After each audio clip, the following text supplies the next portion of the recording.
झारखंड की गिरिडीह लोकसभा सीट पर यदि भाजपा और आजसू के बीच इस सीट की अदला बदली होती है तो भाजपा के रविंद्र पांडे की किस्मत करवट ले सकती है। चर्चा है कि आजसू पार्टी और भाजपा नेता सीट की अदला बदली पर विचार कर रहे हैं। दोनों दलों के नेता इस बदलाव में अपना फायदा तलाश रहे हैं। गिरिडीह लोकसभा सीट से आजसू सांसद चंद्र प्रकाश चौधरी चाहते हैं कि वे हजारीबाग लोकसभा सीट से अपने लिए संभावनाएं तलाशें। वहीं भाजपा के रविंद्र पांडे चाहते हैं कि इस सीट से आजसू का कब्जा हटे तो फिर वे भाजपा की टिकट पर अपना जलवा दिखाएं।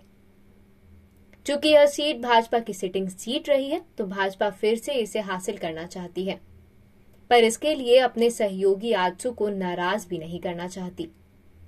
हजारीबाग संसदीय क्षेत्र में आने वाले रामगढ़ विधानसभा सीट से अभी आजसू पार्टी की सुनीता देवी विधायक हैं। सांसद चंद्र प्रकाश चौधरी की पत्नी सुनीता देवी ने सरकारी स्कूल में शिक्षक पद से त्याग पत्र देकर वर्ष 2019 में रामगढ़ से पहला चुनाव लड़ा, लेकिन वो पहले चुनाव में हार गई। लेकिन 2023 के उपचुनाव में सुनीता देवी चुनाव जीतने में सफल रही। रामगढ़ सीट से चंद्र प्रकाश चौधरी भी 3 बार चुनाव जीत चुके हैं। वहीं हजारीबाग संसदीय क्षेत्र के बड़का गांव और मांडू विधानसभा चुनाव में भी पिछले चुनाव में आजसू पार्टी ने दमकर उपस्थिति दर्ज कराई थी। यही कारण है कि चंद्र प्रकाश चौधरी अपने परंपरागत सीट की ओर लौटना चाहते हैं। वहीं गिरिडीह सीट का 5 बार प्रतिनिधित्व कर चुके बीजेपी के पूर्व सांसद रविंद्र पांडे भी चाहते हैं कि आजसू पार्टी के हजारीबाग शिफ्ट हो जाने से वर्ष 2024 के लोकसभा चुनाव में उन्हें फायदा मिल सकेगा।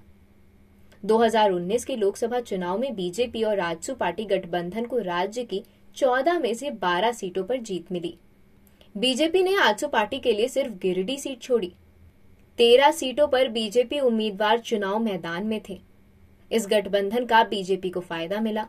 बीजेपी के 13 में से 11 उम्मीदवार विजयी रहे, जबकि गिरिडीह संसदीय सीट से बीजेपी के सहयोग से आजसू पार्टी प्रत्याशी चंद्र प्रकाश चौधरी भी विजयी रहे। इसके 5 साल के बाद अब यहां बदलाव की संभावनाएं प्रबल हैं। वैसे देखा जाए तो गिरिडीह लोकसभा सीट को भाजपा का गढ़ माना जाता है। भाजपा यहां से 6 बार जीत चुकी है। वहीं कांग्रेस को 4 बार सफलता हासिल हुई। 1989 में यहां पहली बार कमल खिला था। इसके बाद भगवा पार्टी ने कभी पलट कर नहीं देखा।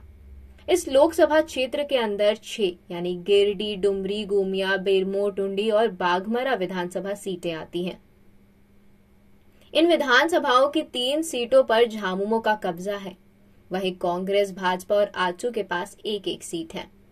1989 में पहली बार रामदास सिंह ने भाजपा का कमल खिलाया था।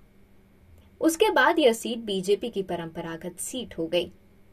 इस सीट से सबसे ज्यादा बार सांसद चुने जाने का रिकॉर्ड भाजपा के रविंद्र कुमार पांडे के नाम है। वे यहां से 5 बार सांसद रह चुके हैं। 1996 में भाजपा के रविंद्र कुमार पांडे गिरिडीह सीट से पहली बार जीते थे। इसके बाद 1998 और 1999 में भी उन्हें जीत मिली। 2009 और 2014 में वे फिर से सांसद चुने गए।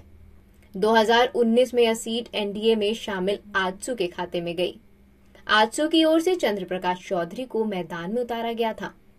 उन्होंने इस सीट से 1,67,833 मतों के अंतर से जीत हासिल की थी।